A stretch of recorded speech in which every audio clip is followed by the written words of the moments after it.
नमस्कार शिक्षक साथियों। तमाम मुश्किलों के बीच फंसी 94,000 शिक्षक बहाली पर लग सकता है ग्रहण।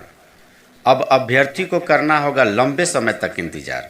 इसके पीछे हैं कई कारण। कोविड-19 अपने चरम सीमा पर है। बंगाल चुनाव के बाद लग सकता है संपूर्ण लॉकडाउन। ऐसे ऐसे में हम आपको बता दें, जुलाई 2021 तक यदि यह बहाली पूर्ण नहीं होती है तो मच सकता है हाहाकार। आप समझें, बीटेड 2011 अभ्यर्थियों की प्रशैक्षणिक प्रमाण पत्र की वैधता हो जाएगी समाप्त। जिसके लिए यह बहाली खुली वहीं हो सकते हैं बाहर। फिर बहाली कैसे? सवाल पर सवाल। अभ्यर्थी है हलकान परेशान। ऐसे में दिसंबर 2019 में उत्तीर्ण अभ्यर्थियों की उम्र सीमा भी हो रही है समाप्त। आखिरकार उन्हें कब मौका दिया जाएगा? तमाम ऐसे सवाल हैं जो बेरोजगार अभ्यर्थी सरकार से पूछना चाहता है। आखिरकार इन अभ्यर्थियों का कसूर क्या है? इन्हें रोजगार क्यों नहीं मिलता? सिर्फ बहाने पर बहाना और दिशा निर्देश देने का काम भी सरकार ही करती है। सरकार ऐसा कुछ काम करती है जैसे हम भोले भाले अभ्यर्थी कोर्ट कचहरी के चक्कर में फंस जाते हैं और सरकार इस बहाली को वास्तव में करानी नहीं चाहती है। आप सभी को हम बता दें, जो अभ्यर्थी आवेदन कर चुके हैं वो भी काफ़ी हलकान परेशान हैं। इस वजह से हलकान हैं कि बहुत सारे ऐसे अभ्यर्थी हैं जिनका मेधा सूची में 60 से 65 और 68% रिजल्ट बनता है। वे अभ्यर्थी इस बहाली में शामिल ही नहीं हो सकते हैं। आवेदन करके परेशान, आवेदन जो नहीं किया वो भी परेशान। आखिरकार ये है क्या? शिक्षक बहाली है या मजाक? बहाली मजाक बनी या अभ्यर्थी? कई तरह के सवाल बिहार प्रदेश के बेरोजगार अभ्यर्थी सरकार से पूछना चाहते हैं कि आखिरकार उनका कसूर कहाँ है। अब देख लें, सरकार की हर योजना फेल। 94,000 शिक्षक बहाली भी फेल। सरकार की गलत नीतियों के कारण मेधा सूची में घोटाला, टॉप 10 में फर्जी अभ्यर्थी। ऐसे में शिक्षक बनने की उम्मीद लगाए दिसंबर जनवरी सीटेट उत्तीर्ण अभ्यर्थी क्या करें क्या नहीं, बहुत बड़ा सवाल। हम बता दें, जिस अभ्यर्थी का 60 से 70% के बीच मेधा सूची में अंक बनता है, फर्जी अभ्यर्थियों के कारण वे भी अभ्यर्थी इस बहाली से वंचित हो रहे हैं।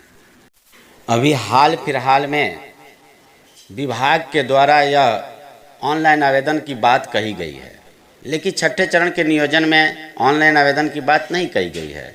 7वें चरण में ऑनलाइन आवेदन की बात कही जा रही है। बहुत सारे अभ्यर्थी ग्रुपों में पोस्ट कर रहे हैं कि इसमें दिसंबर जनवरी सीटेट उत्तीर्ण अभ्यर्थियों को मौका नहीं मिलेगा। उन्हीं अभ्यर्थियों को ऑनलाइन आवेदन कराया जाएगा जो पहले से ऑफलाइन आवेदन कर चुके हैं।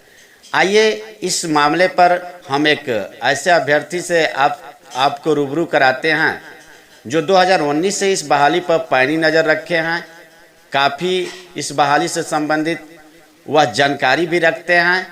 तो आपको मिलाते हैं ऐसे पीड़ित अभ्यर्थी से जिनकी बात आप सुनेंगे। सर, हम आपसे एक प्रश्न पूछना चाहते हैं सर। जी जी, पूछा जाए।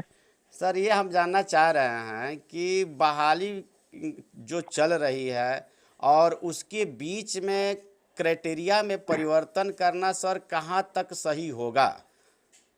अगर देखिए, देखा जाए सर, पूर्व में भी जो मामला प्राथमिकता को लेकर गई थी न्यायालय में चीफ जस्टिस अनिल कुमार उपाध्याय जी के बेंच में, तो उन्होंने स्पष्ट कहा था जो बीच बहाली में नियम से कोई छेड़छाड़ नहीं किया सकता है, बीच खेल में नियम को नहीं बदला जा सकता है जी। इसीलिए जो साथी ये कह रहे हैं कि बीच बहाली में उसमें कुछ ऑनलाइन की बातें या अपलोड करने की बातें, डॉक्यूमेंट अपलोड करने की बात जो कर रहे हैं, तो ये संभव नहीं है। हम जब उस न्यायालय की कॉपी को देखेंगे उठा के, तो उसमें स्पष्ट दिया गया है जो बीच खेल में नियम को हम ना ही बदल सकते हैं, ना कुछ उसमें बदलाव कर सकते हैं।